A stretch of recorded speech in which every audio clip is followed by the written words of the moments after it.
Dance. I like to dance. Hi, everyone, and welcome to our channel today. As we explained to everyone when we first started this, we're just trying to provide as much information to anyone out there looking to teach in the diaspora. We're trying to bridge the gap between understanding and familiar so that wherever you're coming from and wherever you're moving to, we can provide that bridge where you will understand where you're going to based on the knowledge that you're bringing from where you're coming from.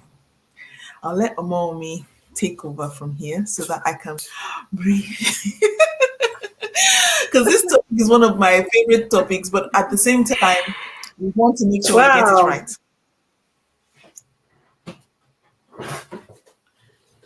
Yeah. Right. Hello, everyone. You're welcome back to our Sunday Tonic. You're welcome. It's been a long week. It was the first week on resumption, and oh my God, it's been for us to be here today. We love you guys. We love Too you. much, The love is big. too much. Let me show it so that So, you guys, can my name is see. Omowumi. Yeah, my name is Omowumi of Omowumi's channel. I'm a licensed teacher in the United Kingdom. I say this a lot.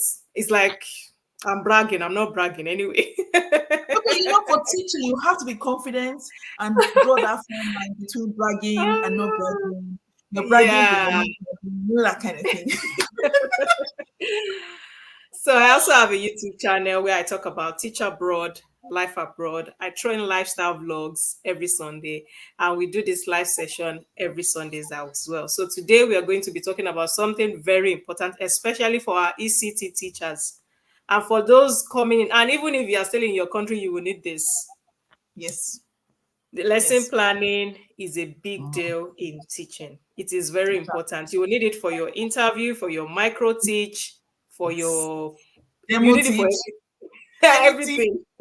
Anything teaching, you will need this. Yes. So that is what Wonderful. we are discussing today. And if this is your first time here, you're welcome. We do this every Sunday, like I said, and you can go back to watch our previous live sessions. We've talked about constructing your CV. We've talked about culture shocks. We talked about last week we did sitting plan, how you can construct your sitting plan. Yes, and you also need that. It is very important, especially in the diaspora. So yeah, today we're talking about lesson plan. Where do we start? So last week we talked about sitting plan, and one of the biggest things about your lesson plan, it goes hand in hand with your sitting plan, which is why we decided when we were planning what to do for the next 6 weeks to first talk about the sitting plan.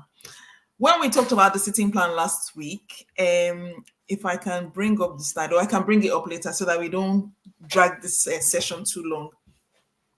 We said you put your children according to their abilities, according to their behavior, according to how you want them to sit, so that behavior management is settled. Because if the children misbehave while you are teaching, you can as well take the lesson plan and throw it out the window, because you will not get anywhere with your lesson plan Yeah. when you don't sort the behavior first. Sort the carpet sitting, sort the class group sittings.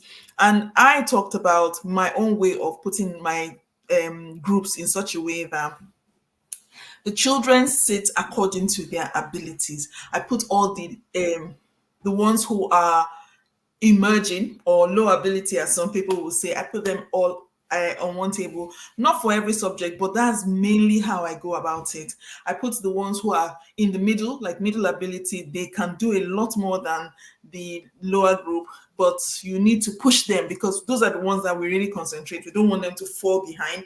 We want them to move towards the high ability. Most of them is one or two things that they need, and then they start flying. So we put them together so that they can do peer learning together, and you will see how it all comes together on the lesson plan today. The high ability are children that before I finish talking, they already say, "Here, miss, we finished the work." So I have to make sure that for them, I keep them on their toes. I challenge them. I always tell my students in the classroom, you didn't come to school to come and do what you already know. You came to school to come and learn more. And if you already know everything, then we need to learn how to use those things that you learn. So those are peculiar children where I know that they are smart, but they don't know everything. And we need to make sure that they use what they know to learn more. So I put them on one table.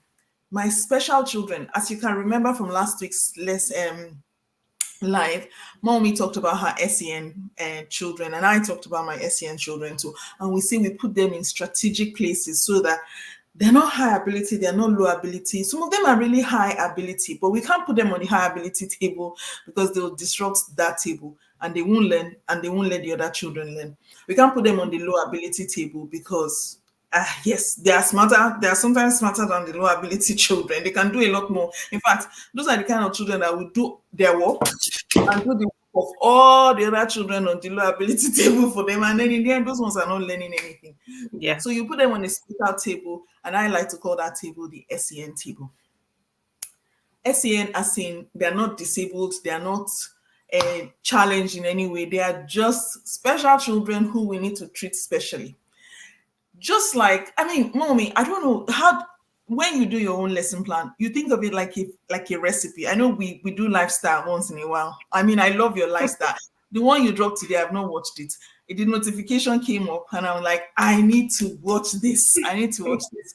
So forgive me, I've not watched that, but I have to jump on it. Guys, you guys should go and watch her lifestyle channel because it's not only about teaching, you also need to know about the life behind the teacher, you know. So when I draw up my lesson plan, I like to think of it like a recipe. I want to know who is eating. Is the person the kind of person that is diabetic, so I don't put sugar or anything? Do I need to know if the person does not eat salt? Those ones are special. But then every other person, are they eating a lot? Are they eating okay? Or is it that I have a child on that when I'm cooking that food that I have to double the ingredients so that because that one we eat everybody else's food? It's the same thing as a lesson plan. You think about who you are making it for and what they will achieve at the end of the lesson. Is that how you draw your lesson plan to like a recipe? Right, exactly. Like a chef in the kitchen. Just yes, because if you're dealing with is in 3 categories, we're still going to get there. Don't let me jump. You're still going to get there. So you have to think of your first step or let me say your first set of people.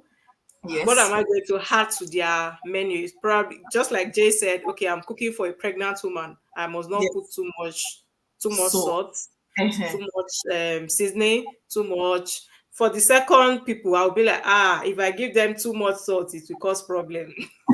For the third set of people, I'll be like, their own, I have to reduce this one, their own, I have to reduce it. Yes, exactly. To the lowest. Exactly. Yeah, so that they can catch up and they can understand. But if I just cook a general meal and say, okay, I'm cooking generally for everyone, so what about somebody that has high blood pressure? I don't know. They will not be able to eat the food. And we don't want to cook the food in different pots. Because in a classroom, you only have that one period that you will deliver to everybody. It's like a party. You cannot say, okay, wait, let me go and cook your own separately. Then what would that other child be doing? Waiting for you to go and cook while the other one is eating. It's not possible. So it's about knowing how to prepare that food in such a way that everybody gets to eat. Everybody gets to eat. Everybody eats at the same time. Nobody is waiting for the other person. I like the way we are using our cultural background in this lesson plan. It's just amazing. Have you ever been to all those parties, those Owambe parties where everybody will be shouting, we need food here? No, we don't do that when we're doing lesson plan. The caterer understands everybody needs to eat. The food needs to reach the table at the same time. The ones who don't eat salt will have their food without salt. So they're putting everything in together, same pot. Yeah. Lesson plan. This is it now. What do you first think about when you think about your lesson plan? Apart from this one we talked about the people, we talked about the fact that everybody has to eat at the same time. We've talked about the fact that we have to consider everybody, even the special diet people, and which we call our special needs table. We talk about the people that eat plenty, those are the high ability. We talk about people who Yeah. just have normal portion. Then we talk about the one that even if you give them a slice of orange, I'm full, I don't want to eat this one.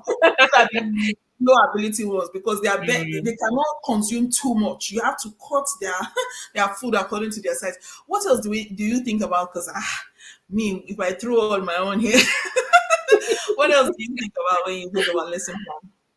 Like the one I did, I'll say Thursday, Friday, because I already did my lesson plan for this week.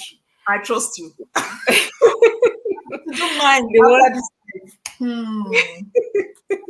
the one I did, the first thing was to check the lesson objective. Yes. What is our aims and goals? What are we going to achieve at the end of the lesson? If you don't have a lesson objective, it's just like you don't have a direction. You are a driver that does not know where you are going. In fact, it's like cooking for a party, but you don't know what you are cooking. You're just throwing vegetable, pap, rice, and everything. In fact, you don't know if it's begiri you're cooking, or you're cooking abula, or you're cooking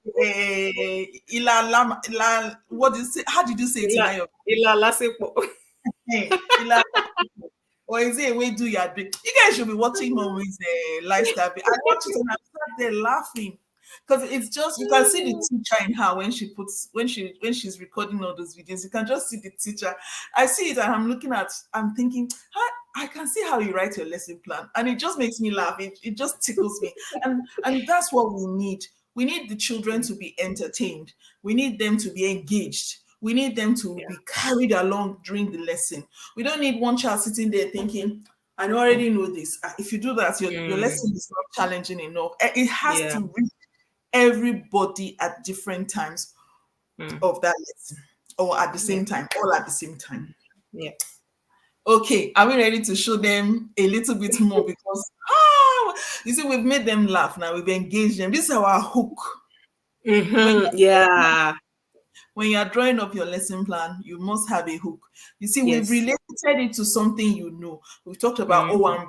We've talked about diabetic person eating the food, diabetic diet. We've talked about hypertensive diet. It's relatable. This is how you start your lesson plan. You must bring something relatable to the children that relates to your lesson. So your hook is in the middle of the children's interests and your lesson. Sometimes you wonder how some people teach astrophysics. You'll be wondering, astrophysics. But the teacher needs to be someone who can take that concept of astrophysics and tie it to something that the learner knows, so that will be the foundation of the lesson, so that the learner can build their learning on top of it. Guys, if you guys leave me, I will talk about lesson plan till tomorrow morning. So without further ado, let's get into it, because we're giving you the hook. It's now time for our starter. Mom, we had this.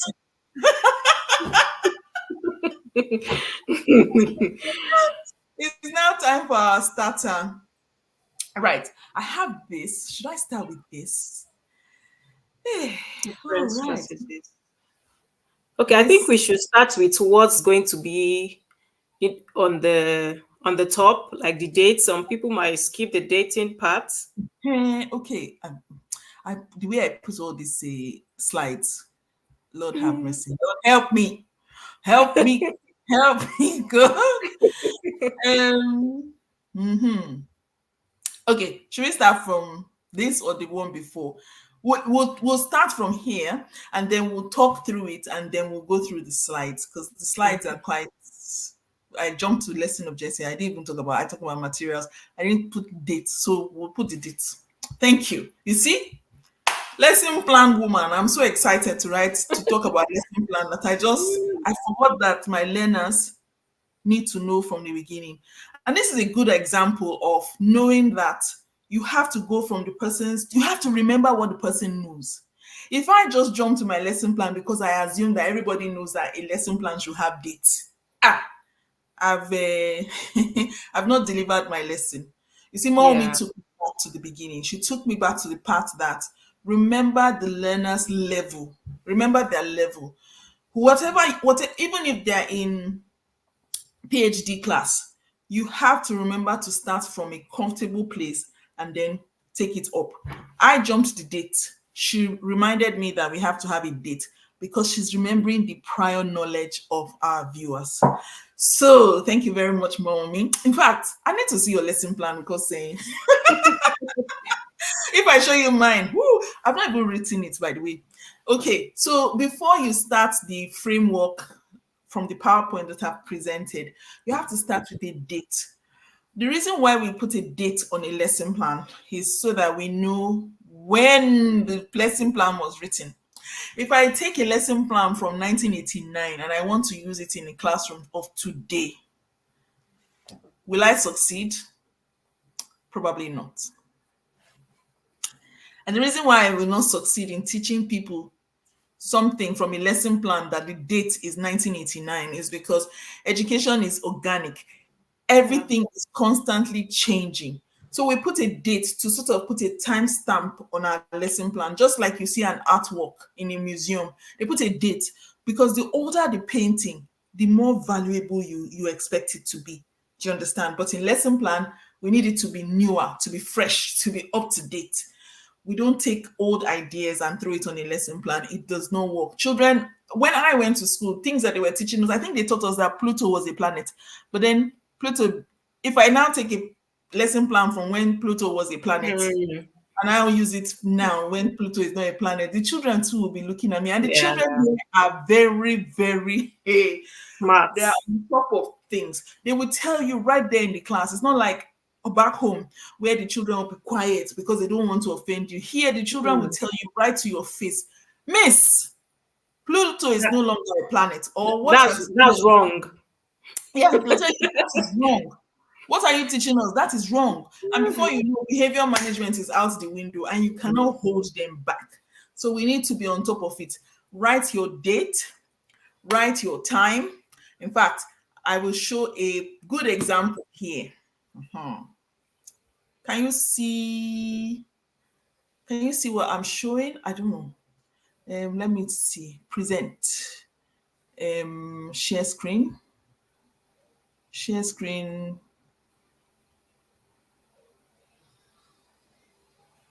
Okay. Can you see my screen? No, we cannot. Okay. What about now? Okay, I think it's loading now. Yes, we can. Yes. Thank you, Lord. Okay, so what mommy said is that you start with the date. Yeah. And then you go to the class. You talk about why do we need to talk about the class? The class needs to tell you if you are teaching LES or if you are teaching primary or if you are teaching secondary or if you are teaching tertiary or if you are teaching PhD. In fact, if you are teaching 40-year-olds, 50, in fact, maybe you are teaching 90-year-olds. Maybe they are going back to school just to go and refresh their brain after their grandchildren have all grown up. You know, that kind of thing. You have to put the class so that we can then gauge what it is that is it too easy? Is it too hard? Mommy, what do you think?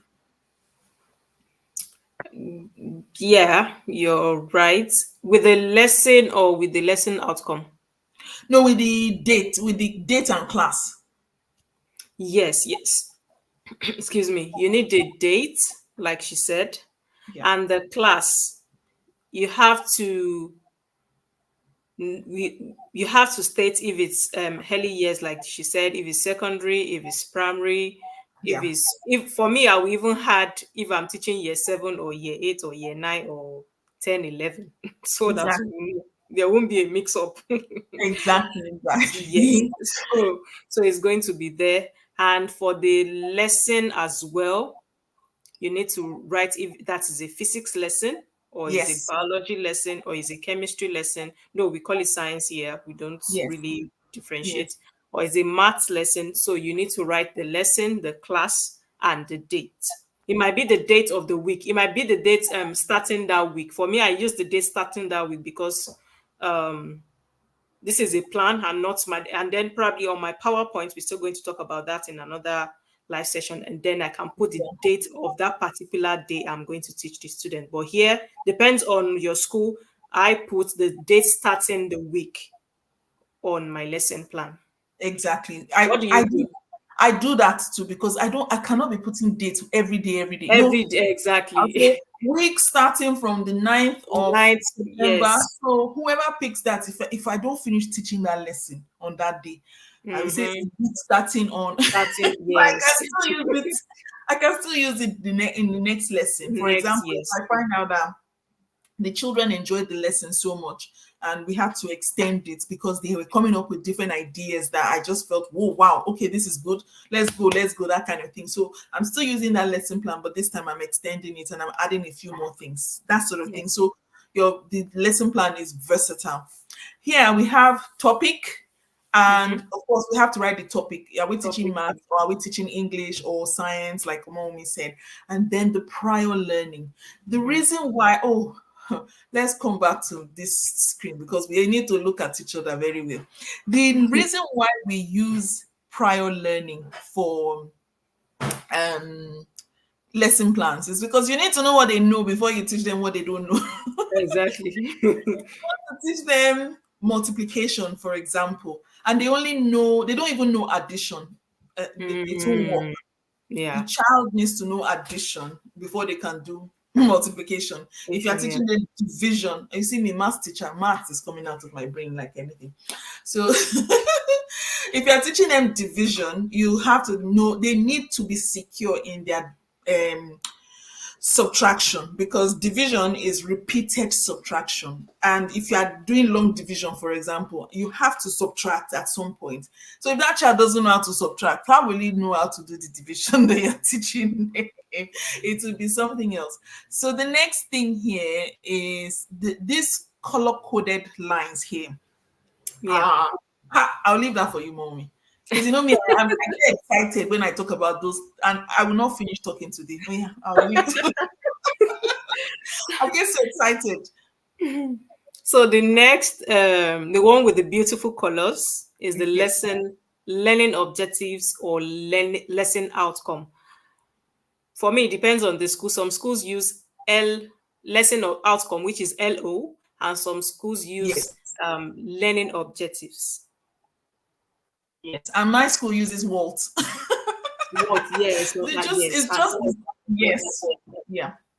Some schools use WALT. I've seen a school whereby it is learning LQ. I can't remember the full meaning now. Learning something. I can't remember, but I can remember I've worked in a school whereby they use LQ. Yeah. Yes. So let me throw some. Sorry, let me interject here. I'm so sorry. Yeah, it's fine. It was so funny because I once had a line manager who, whenever I would write my lesson plan, international school, so all of us are from different parts of the world, of course. And every time I would write my lesson plan and send it to this line manager, she will always send it back and say, "I don't understand your lesson plan." I said, "Well, which part of it don't you understand?" She said, "What is WALT?" And I'm like, it's just the LO. She said, then stop writing WALT, write LO. I'm like, we're talking about the same thing. Later on, I got to know that she was just straight out of the UK. She did not, she had never experienced an international curriculum before. She had never experienced any other teaching style before. She had never experienced anything apart from what she learned. You see, even you are in the UK, but you know that there are different ways of calling that objective. She had only worked in one school, and she had worked in that school for about 15 years. And in her 15 years, I don't know if she didn't do CPD, but in her 15 years, all she knew was LO. She didn't know that there are different variations of calling the objective, learning objective, learning out. She just didn't understand. Even what she didn't understand. So please, guys, if you're watching this today, understand and get yourself very comfortable with knowing the different ways of stating your learning objective. Okay, I'll keep quiet now so you can continue.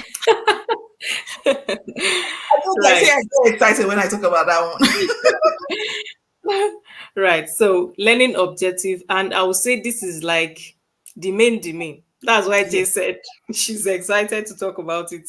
It's like if your learning objective, if something goes wrong, then that lesson, it will take grace of God. Yeah.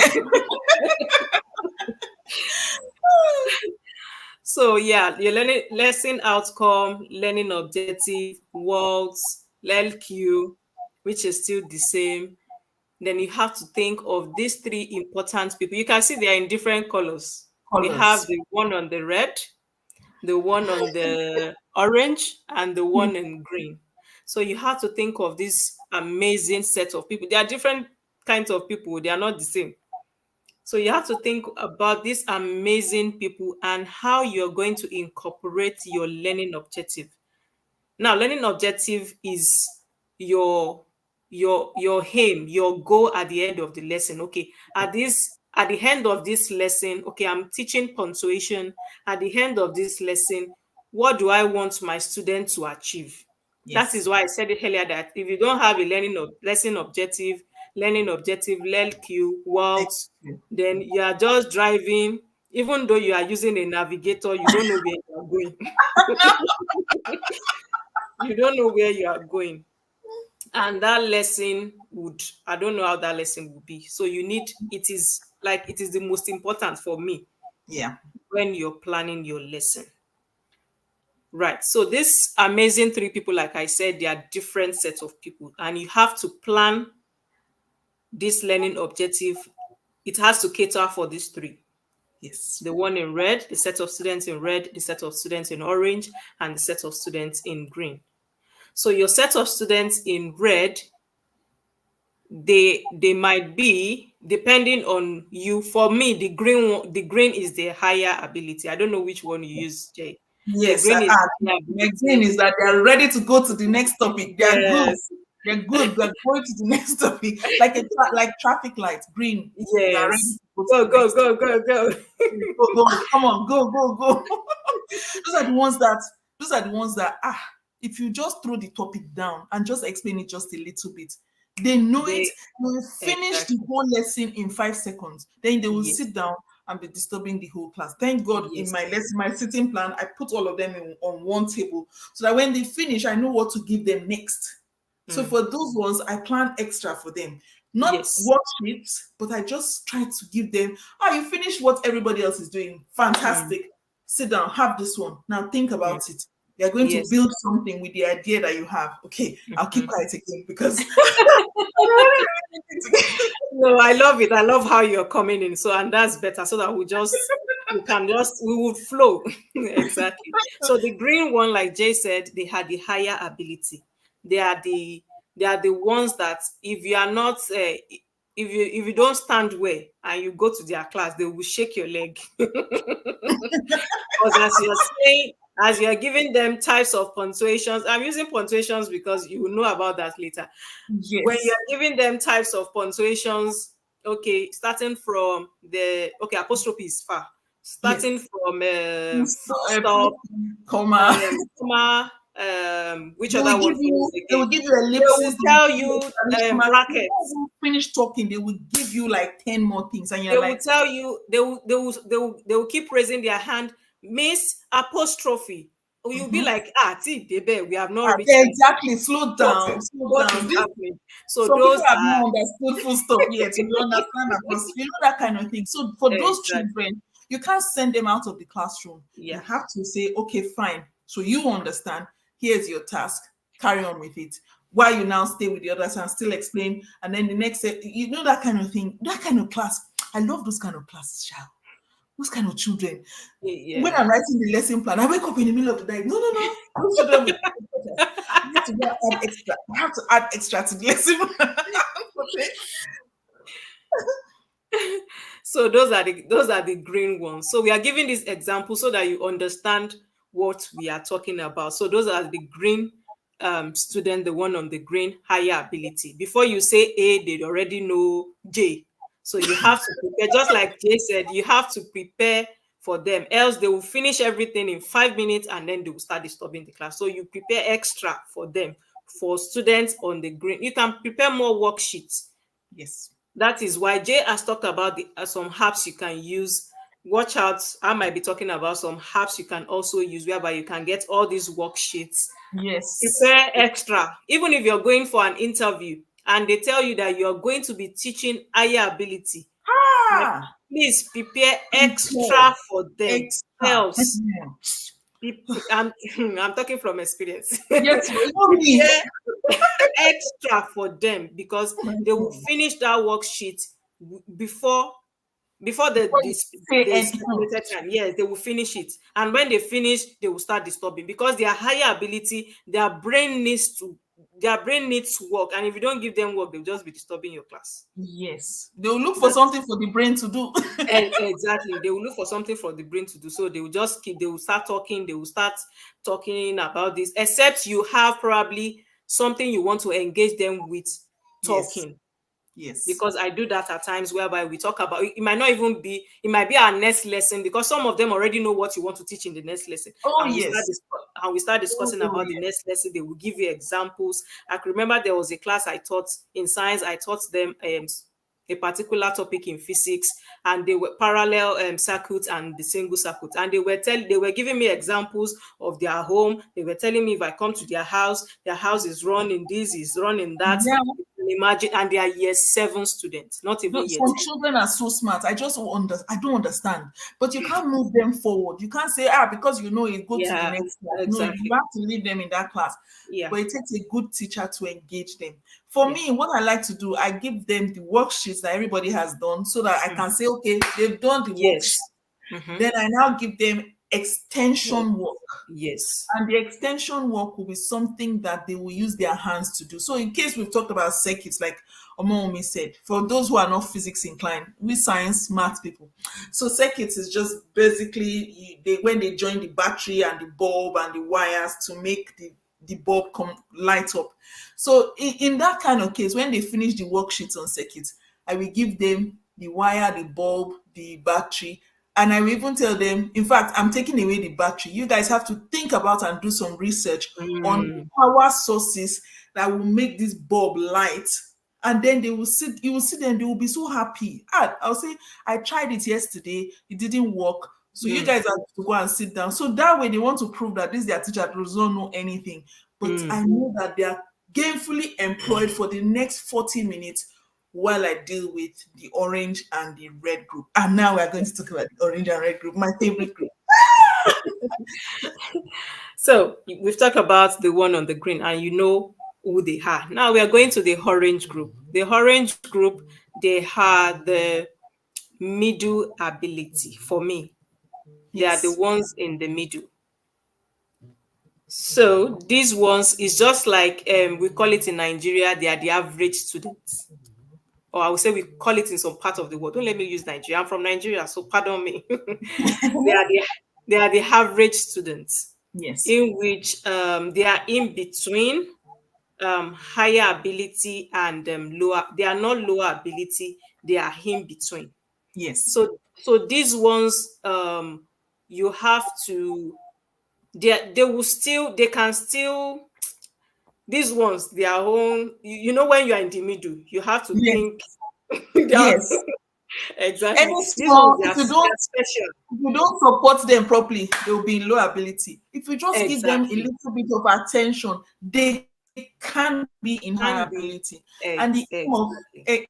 aim of every teacher is to make sure that those children, even if they don't move, let them stay in middle, but let them not fall to red. Because falling to red means that yes, you failed them in a funny way. Mm. So you just want to move them or move them to green or support them to stay in orange, at least. No small. You don't know everything, but you know a few things. We are happy with you there. If you can know a little bit more, you can join the green. I'll be very happy with you. You know, that sort of thing. So their own kind Mm. of work is challenging, but not too challenging. Challenging so that they can use their middle ability knowledge to work on it, build on their confidence, because many of them is confidence. I find Mm. out Yes. in my class Mhm. is confident. What is 2 times 1? They will first think they know the answer, but they are thinking, if I say 2, will she be upset? Will she? Will Mm. she? Will she? They know the answer. Unlike where the green ones will say 2 times 1, 2, 2 times 2, 4.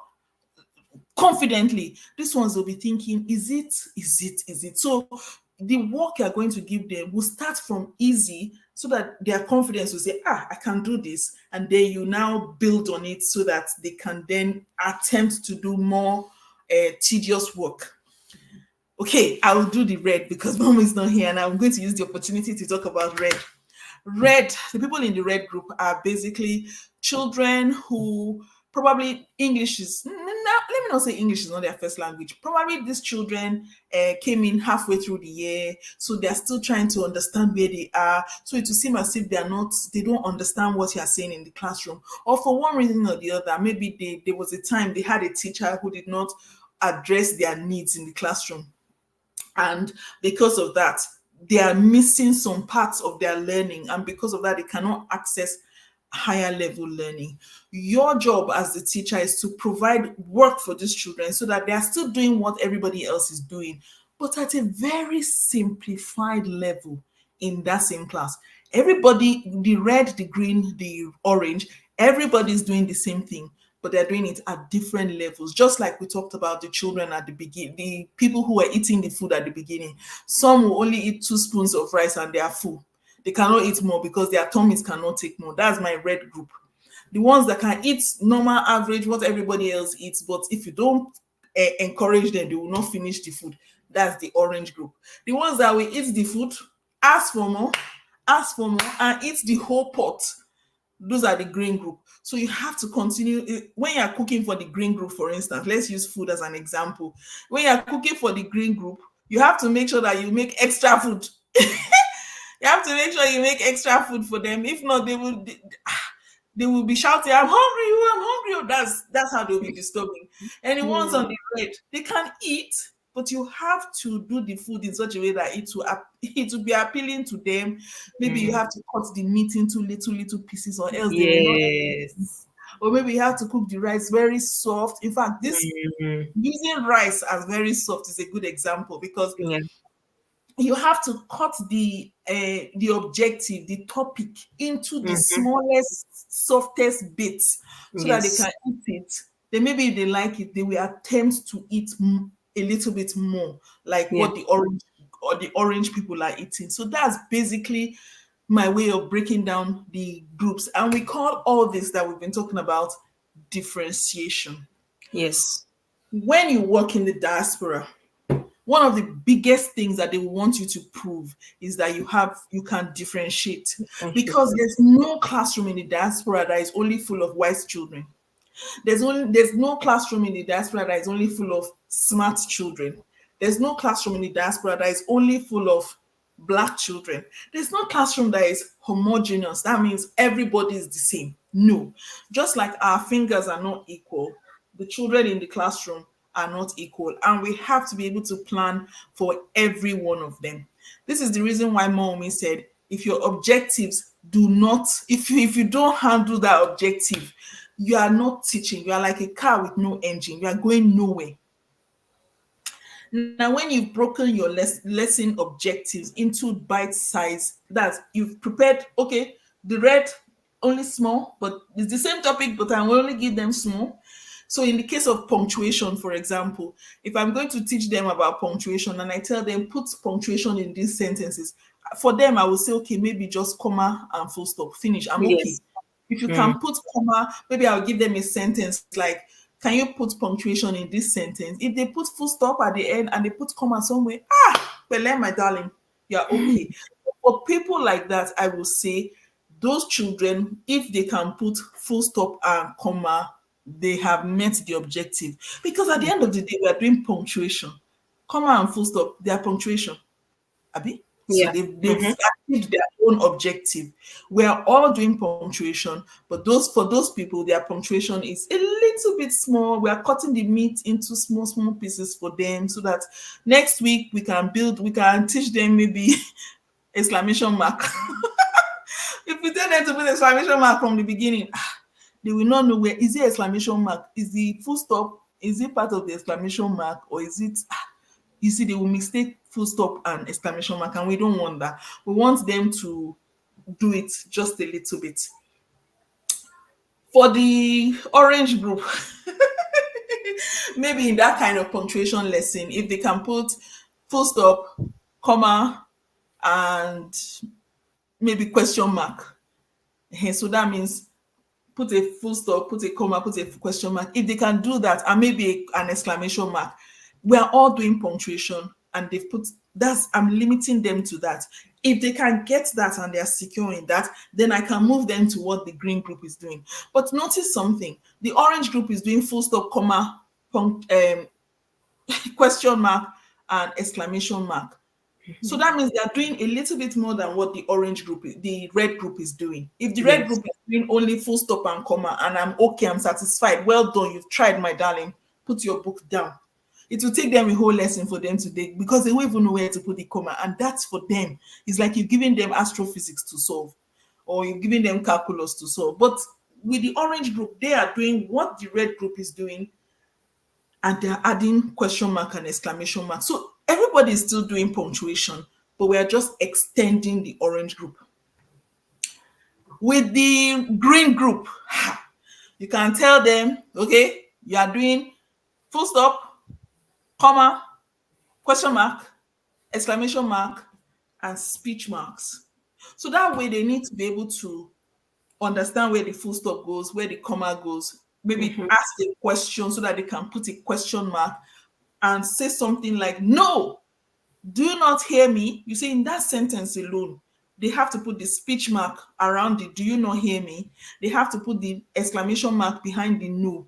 They have to put the question mark behind it. Do you not hear me? So that way they've used a lot more than what the other groups have done. And this is a good example using what Mommy has said about punctuation.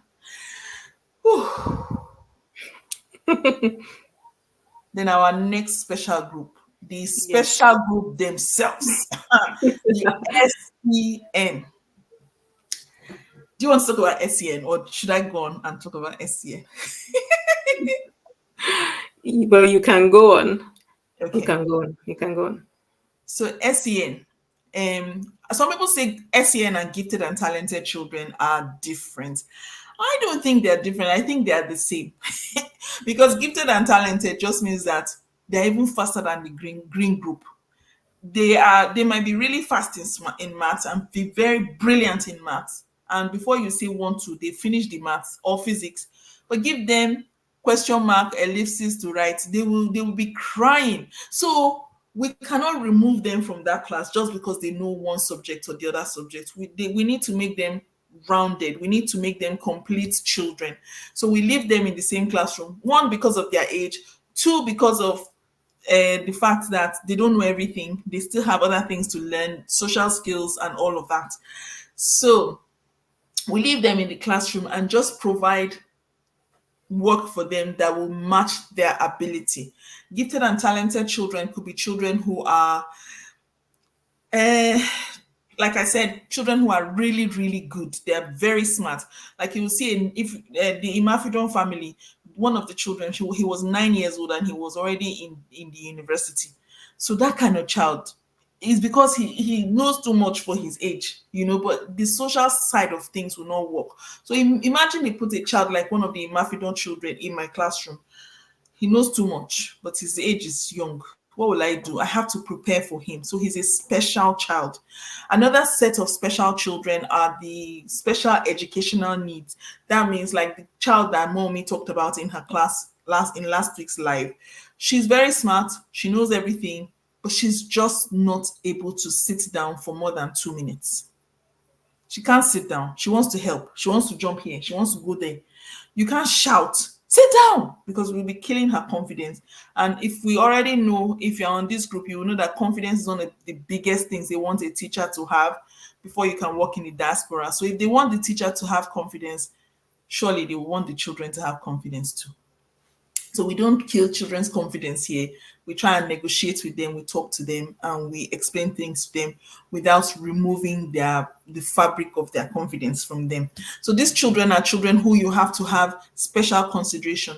Going back to our example of people on the diabetic diet and the salt diet, these are the kind of children who are special needs. Yeah, they're eating the same food as everybody, but they don't eat salt, or they're eating the same food as everybody, but they need extra fish because they probably need more protein in their diet. These children just need special consideration. They might just need you to give them their work in little bits, not too much, because when you put everything in front of them, they get overwhelmed and they don't know where to start. Or Yeah. maybe they are autistic children who are, they're very smart, they're not just vocal. Or there are children who are not, they're selective mute, they don't talk by choice, they refuse to talk. They can talk, but they choose not to talk. We call them selective mute children. Those kind of children, when you are planning an activity where all the children have to discuss, you won't say, you cannot talk, so sit down there and wait for everybody to talk. No, you provide maybe a laptop for this child to Yeah. still put his ideas down Mhm. without talking. So he's still presenting, he's just not vocal in his ideas. Those are the kind of special considerations that you put in place for these SEN children. Now that you've got everything sorted, it's like now we've been cutting all the vegetables and the putting the salt down. We've been putting everything down for all these different learners. That's what we've been doing so far. Then you now start with the task you've been giving them. What is the task that will make them achieve that objective you set for them? What task are you going to give them? A presentation to achieve the objective that you've written for each group? Are they going to be writing? Are they going to be speaking? Are they going to be solving an equation? This is where your independent learning and your group work comes in. But before you do all that, we have to model the activity. Hey, mommy, can you talk about the modeling of the activity? Because you have to write it in your lesson plan so that if anybody, in case you are not in school, for instance, I will not be in school on Tuesday, but I've written my lesson plan for the week. And whoever picks up my lesson plan should be able to teach the children so that the children don't lose a whole day of learning because Janet is not at school. Mhm. So anybody should be able to pick up your lesson plan and teach what you have planned for that class. Okay. Yes, you're right. Okay, right. So, someone is asking a question before. She said, or he, "Hi Jay, how do you focus on these children in a class with one teaching assistant?" Right. If you look at the lesson plan again that I have there, there should be a place for teaching assistant. Or this one doesn't have a place for teaching Yeah. assistant. Okay. Let me check. Does it? Yes, it does. If you Yeah. look at the bottom, you will see there's a place for technician and there's a Mhm. place for teaching assistant. So you will write down what your teaching assistant will do. Now, the way I do it, if I have 5 groups in my classroom, for instance, in a primary 6 class, and I have a teaching assistant, I will write it in such a way that the green will be working independently because they are no children, they can do it. I will just make sure I will write there whatever they are doing. I will be supervising them. That means I will look up because these children can do work on their own. They Yeah. are they are capable children. So I will be supervising them, not sitting with them the whole lesson. No. You start your work. Everybody start your work because everybody's eating at the same time. Like we said, a party, everybody's eating at the same time. Nobody's waiting for the other one to finish eating. No. So the green group, I set a task. This is why I need to know the objective so that I know the kind of work that will keep them busy for 40 minutes. Oh, okay. She said, can I zoom it? Whoa, let's see. Can I zoom? Let me try. Okay. Is it better now? Yeah, it should be. I hope it is better now. Yeah. Yeah. So I'll make it bigger. Let's go with this. Is it better now? Yeah. Obey. Okay. I think it is. Okay. So for the bottom, let me go back there. You will see at the bottom it says my teaching assistant. Mm. There's after the health and safety, that's another thing. Your health and safety. You have to make sure you think about the health and safety. If you're in a lab, for instance, why am I jumping? I should be going gradually. I just get so excited. But let me answer your question. The teaching assistant, you need to write for the teaching assistant. Green group, working independently.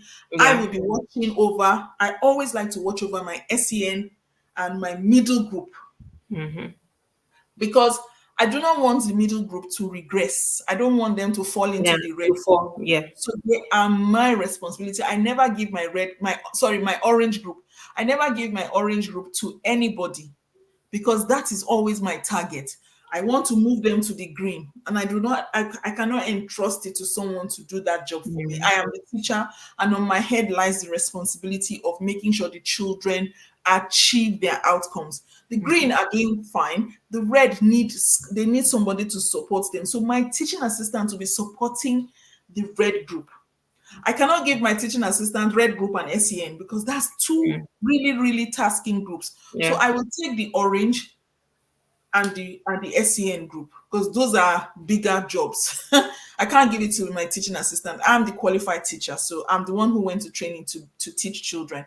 Yeah. My teaching assistant might just be someone who is learning to teach, to work with children too. So I shouldn't give her, go and sit down there with all those, the red and orange group. No, the red and SEN group. No, I sit with my orange group and my SEN group. The green group are working on their own. The red group sits with the teaching assistant.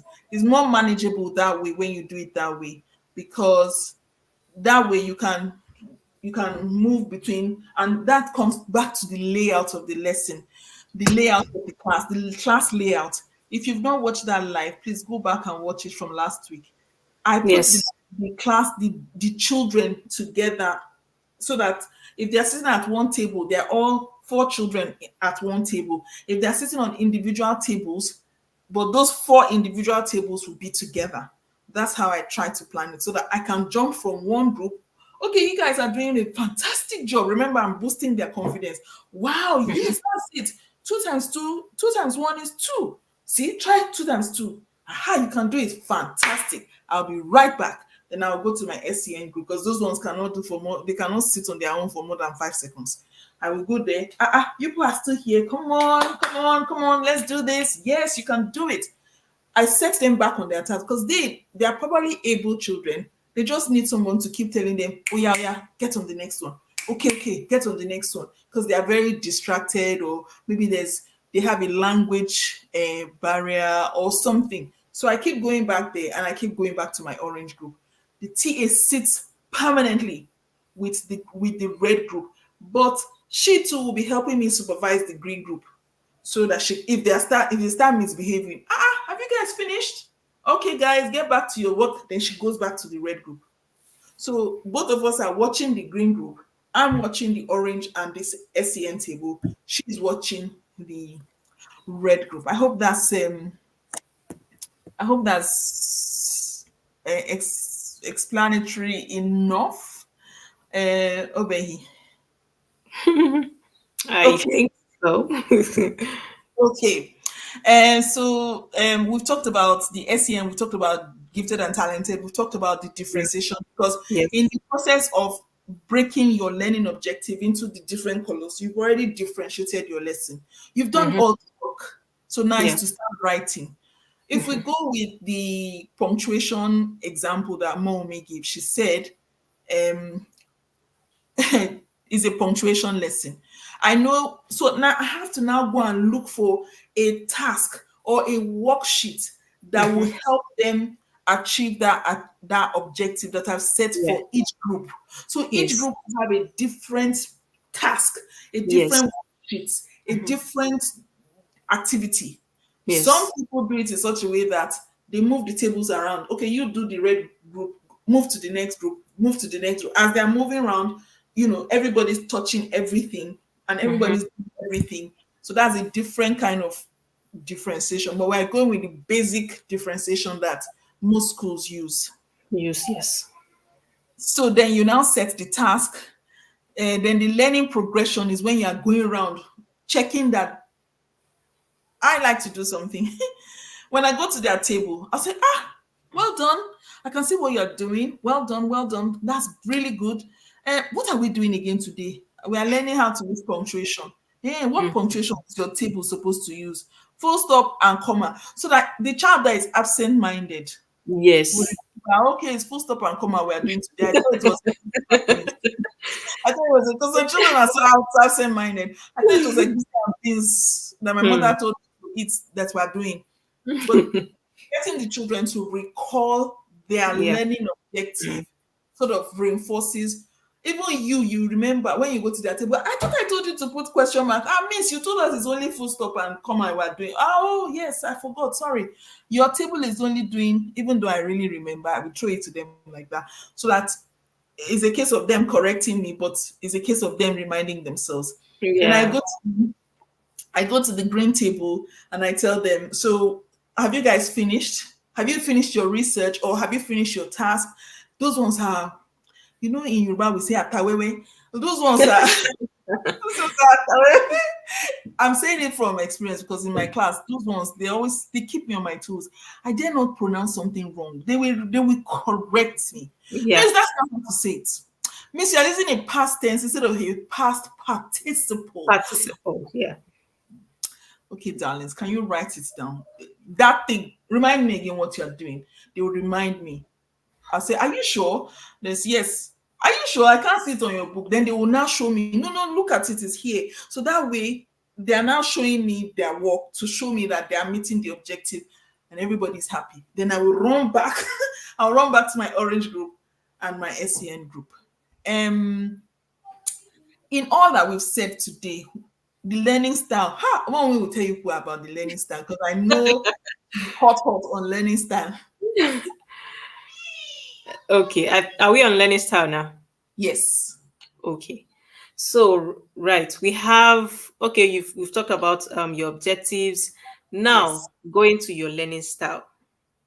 We have different if you're a teacher or you've gone through PGC, PGD, or bachelor's degree in education, NCE. you would have gone through XYZ. you would have gone through teaching styles or learning styles. So there are different ways in which in fact I would say the teaching style and the learning style they are all one around one. They are Yes. embedded together. Yes. Yes. Yes. So Yes. yes, so we have different learning style. We have different, it's just like different ways students learn. Like the Exactly. green ones, we said they learn at a fast pace. Like the orange one, they are not slow, but they need a push. Yes. And the red ones, which is the lower ability, they are the gentle ones. I want you. We need to pamper them. They Yes. need pampering.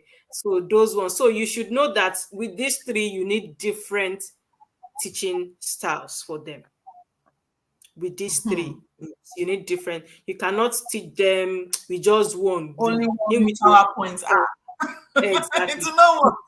it will not work. You cannot just teach them with like just go through it like that with the three. You need different teaching styles for these three groups.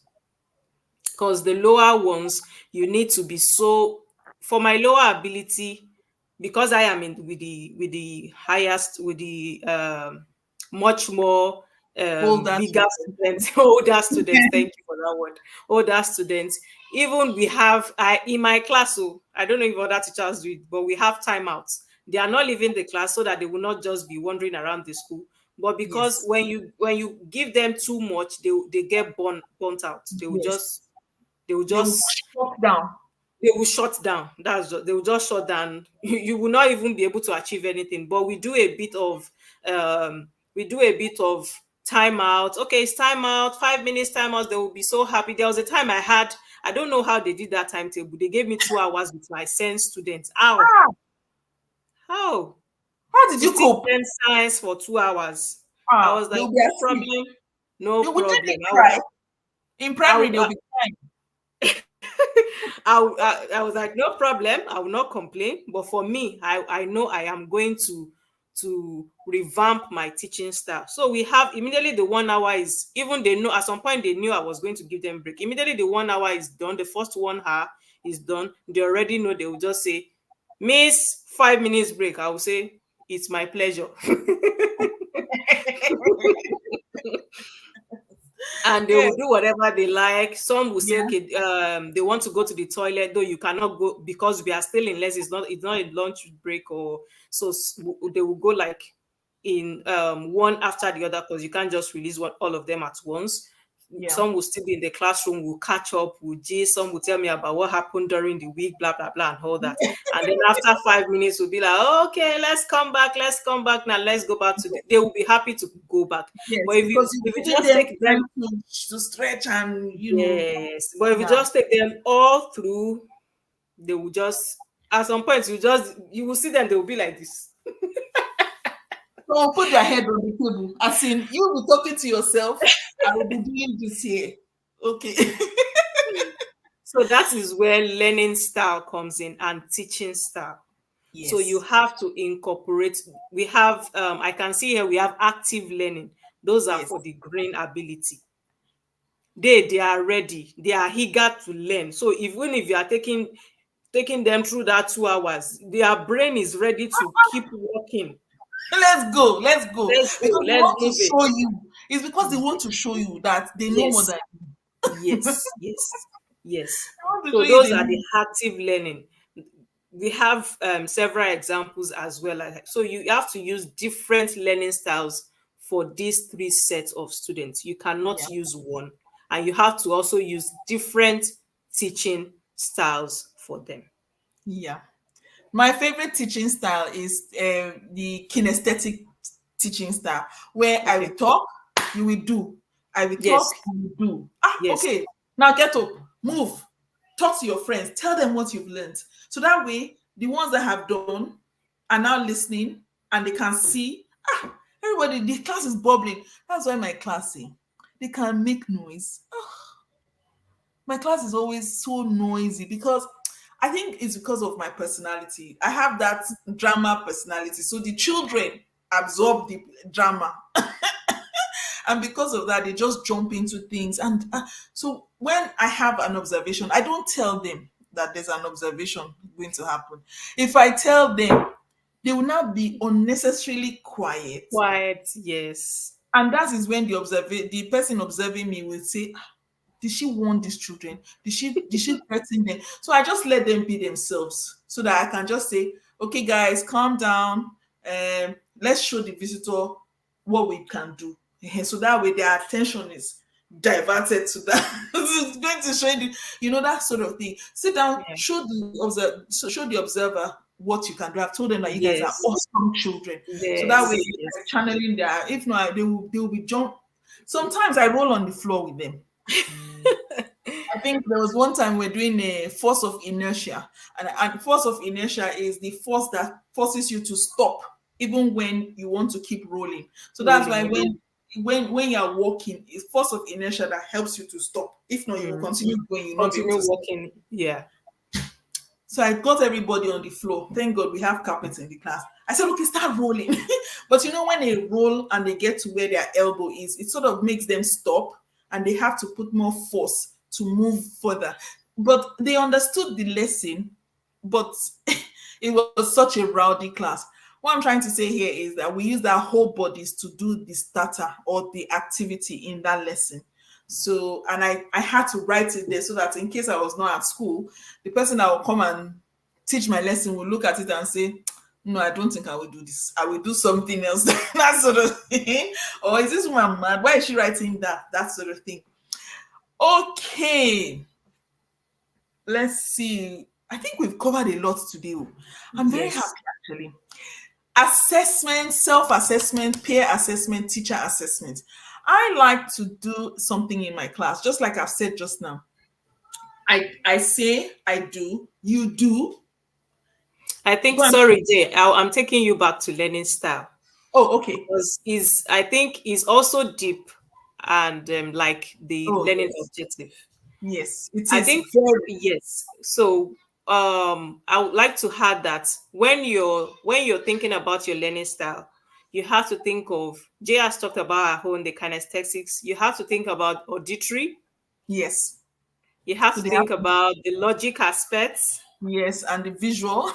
and the visual. Yes, like I think I mentioned on one of our live videos, whereby when I did my master's degree, my research was on three things: my visual students, my Yeah. those that will use static pictures, and those that will just teach, talking. Yeah.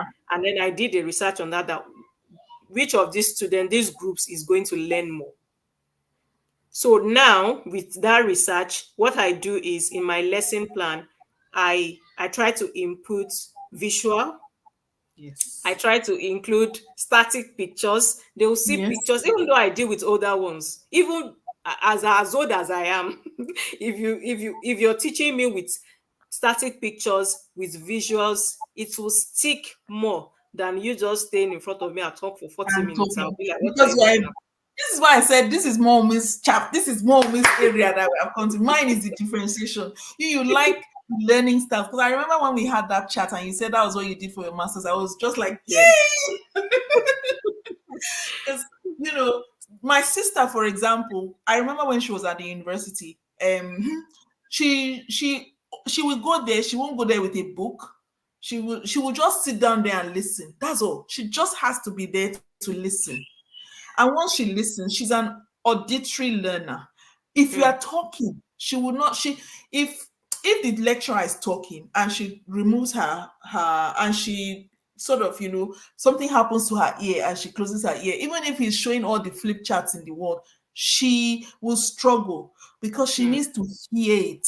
You need to mm. be talking to her. She can Okay. listen down and listen to lecture of 4 hours. Me, I cannot sit down and listen to lecture of 4 hours. I will be tired. And if you show me pictures from now to next year, I'll be looking at you. You have to give me that thing.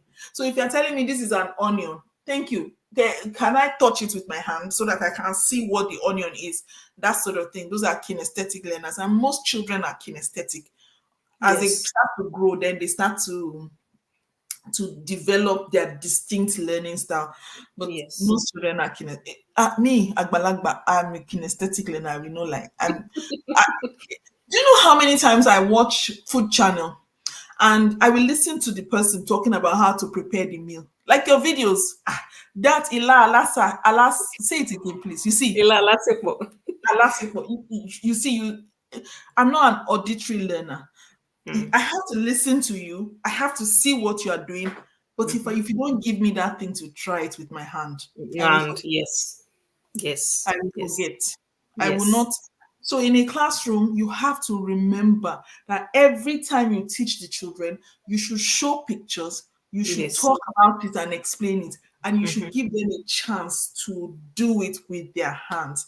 Because Yes. that way you are hitting all the learning styles. And this one has nothing to do with green, yellow, and red. Oh.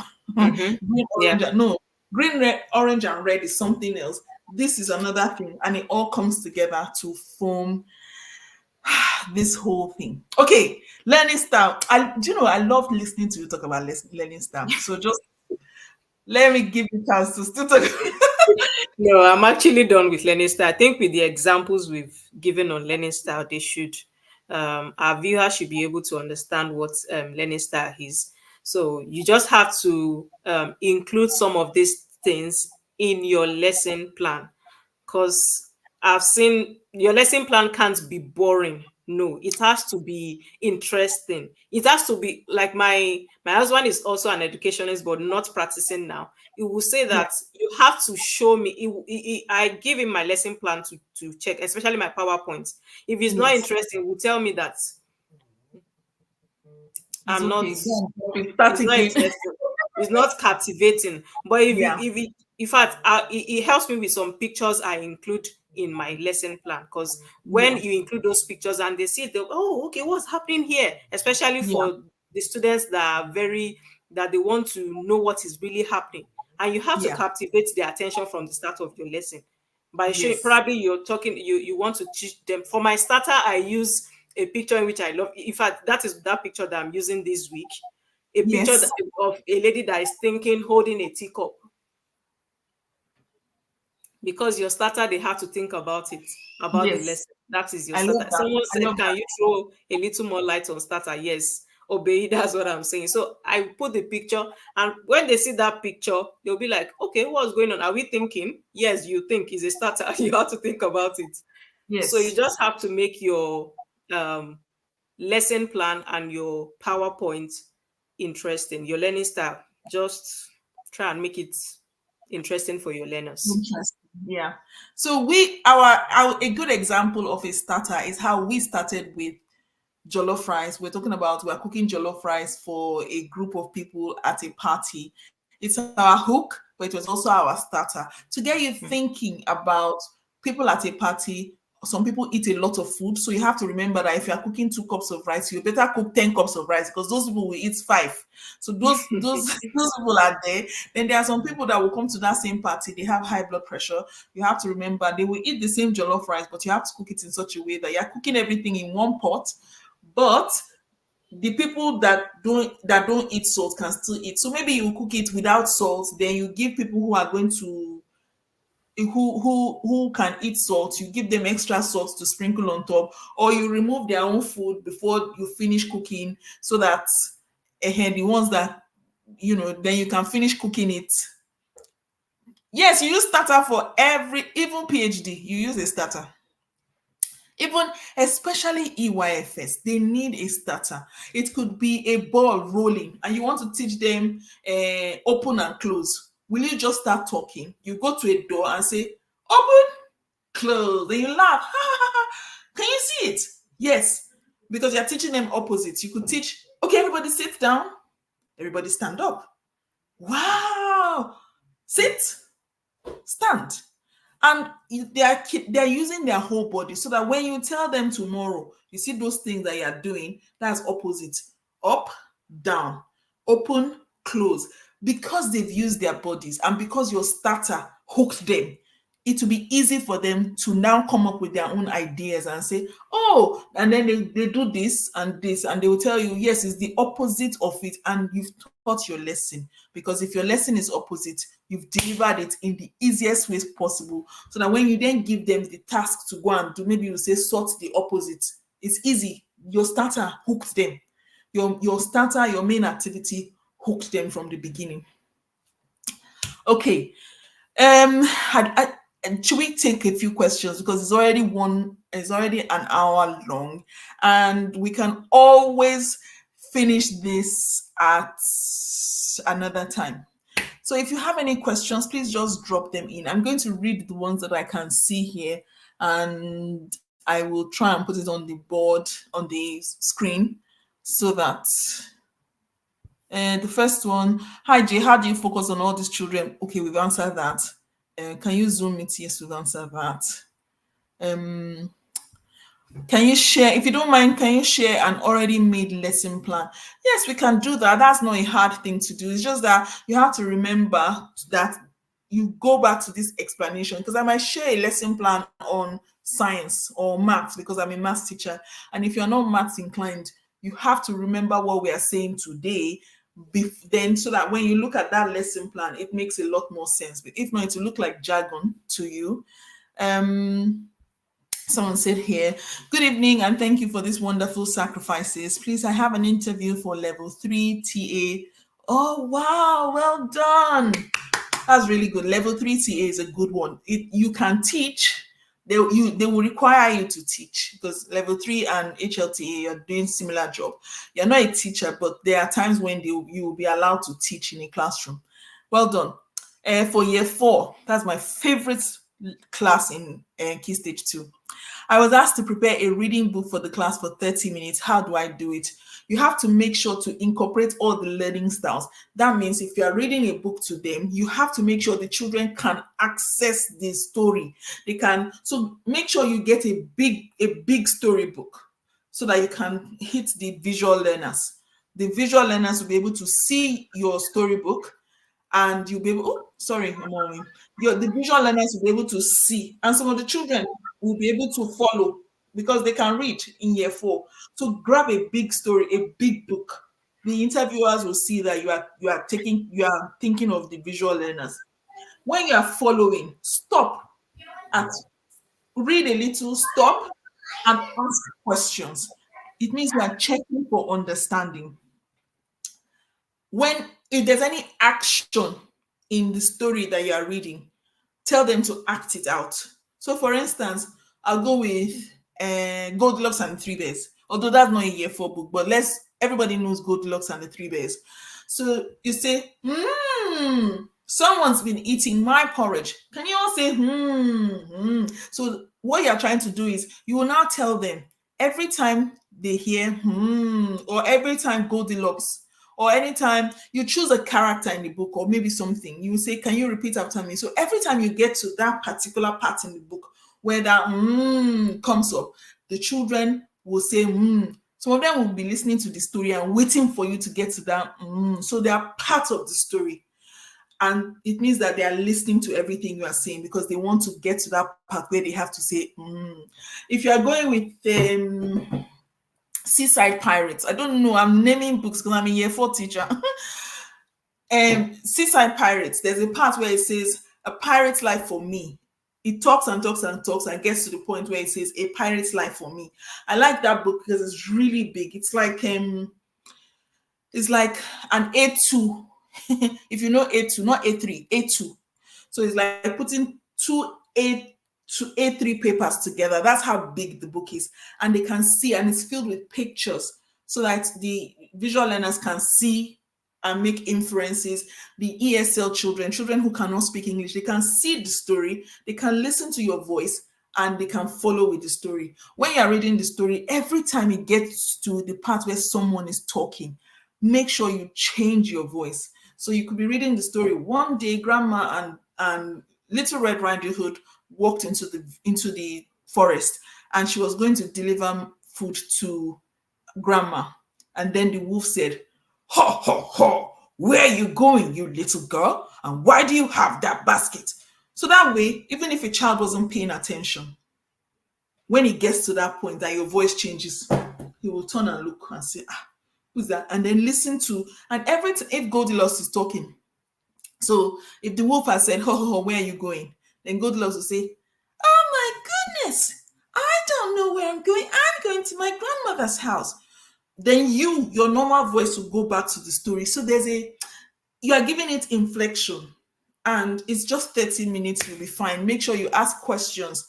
Make sure you get the children involved in the story. Make sure that when it gets to the part where there's a stop, like a pause, or maybe when the hunter entered into the room and saw the wolf had gobbled Little Red Riding Hood, you say, oh no, oh no, do you know what happened, children? Of course, the children can see the book. They will say, the wolf ate her. She ate her.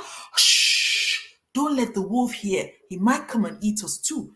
So you're putting drama into it, and the children will be carried along, and your interviewers will be impressed. I hope that answers your question. So it means someone said, so it means we can include more than one learning style in one lesson. Yes, please. Mommy, please. The floor is open for you. That's your special. I'm sorry, guys, for going on and off. I have little ones I have to look after. Okay, right. Yes, please. You need to incorporate more than one learning style because you have different students with different learning abilities and capabilities. And that is why if you joined our live last Sunday, we've talked about sitting plan. We've talked about some characteristics of your students in which you will use to prepare for your sitting plan. So you would also look at these characteristics while you're thinking about the learning style you have to use for your students. So you would use more than one. You cannot use one. You would sometimes you use up to 10. Use as many as you can find.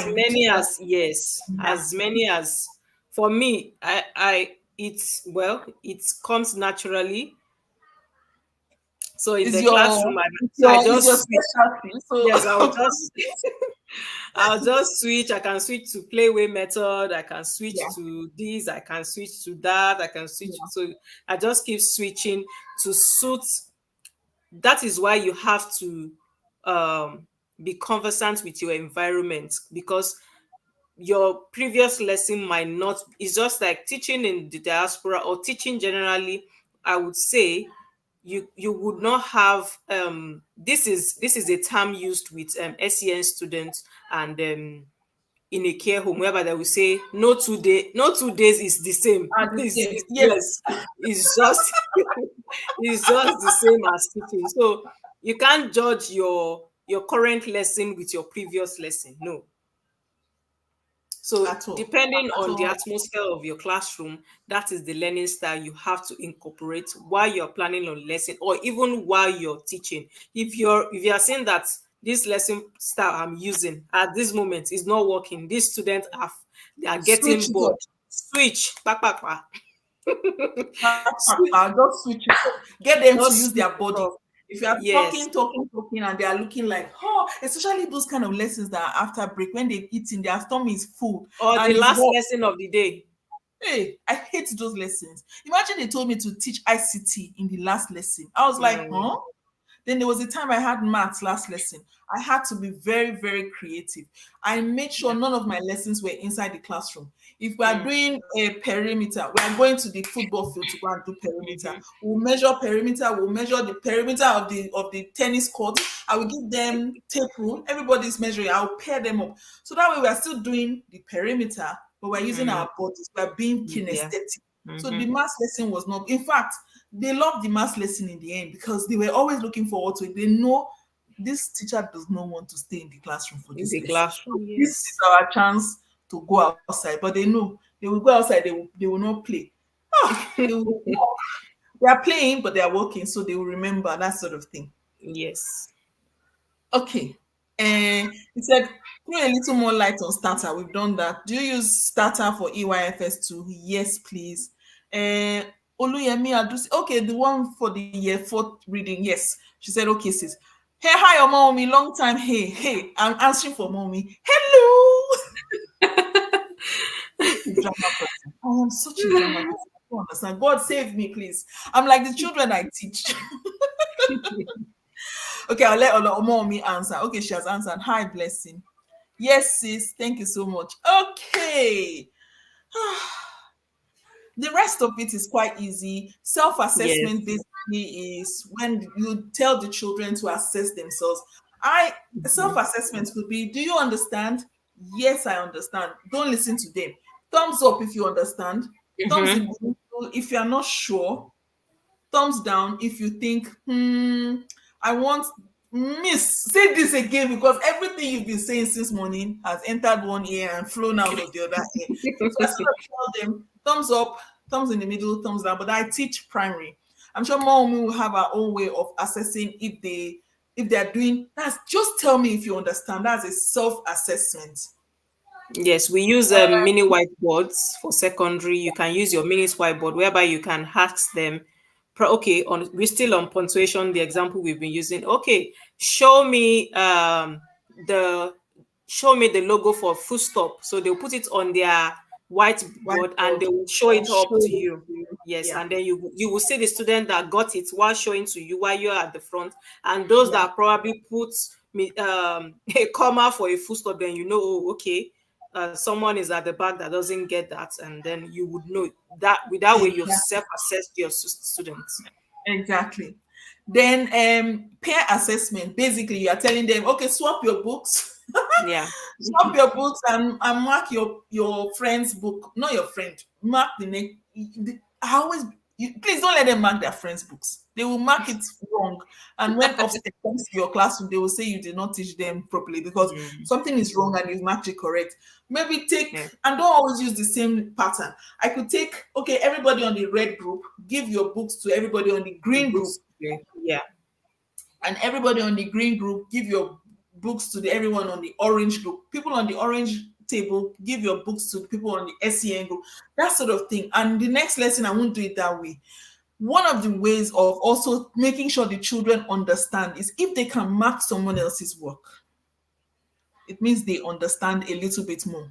Yes. Especially when you write the correction on the board and it all comes into your lesson plan. You see why this lesson plan is so you will write what kind of assessment you are using.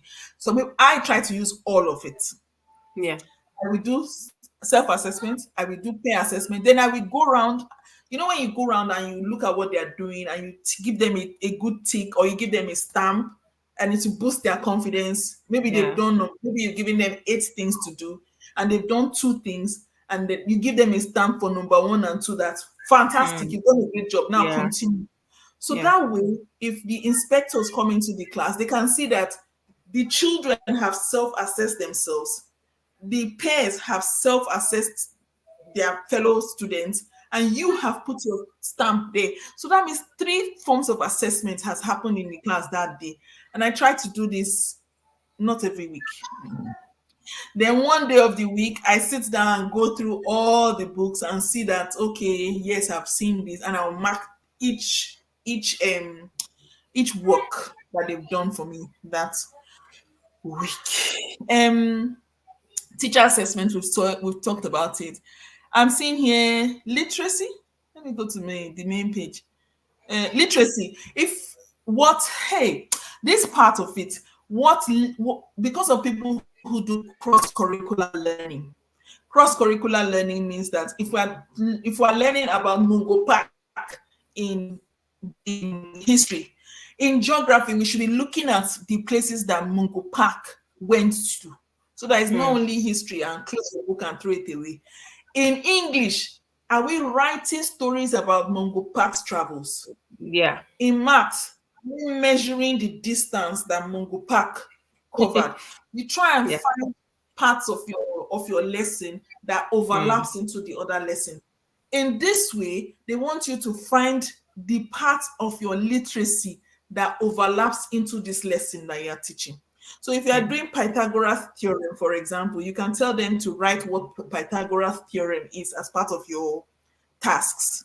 In that same lesson, maybe you can use it as a starter and mark it. That's the literacy. They're using English to describe what Pythagoras theorem is. The numeracy part of it, in case it's a science lesson, what part of your science lesson has maths in it? And what part of it is ICT?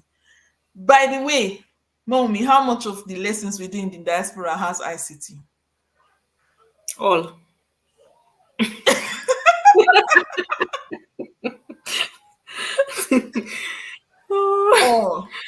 All our lessons have literacy. If you are not using the iPad, you are using the smart board. If you are not using the smart board, you are using your laptop, or the children are using their laptops. If they are not using that, then they are using phones. You can use or you use a Bitbot. Everything you do in the diaspora has ICT, so it's very easy to find that and write it there. What ICT in instruments are you using for that lesson? Yes. And in sorry to cut you. We also use on some lesson plan like mine. We also use resources. I don't know if it's here. Yeah. Materials. Material. Okay, materials. Is it there? No. Yeah, we can just include that. Yeah. So we also use you have to include your resources. If you're using a video from YouTube, you have to put the link. You put the link. Yes. That thing almost crucified me when I first started teaching, because I didn't know how to use it. I was a YouTube consumer, not YouTube producer. I didn't know anything about YouTube.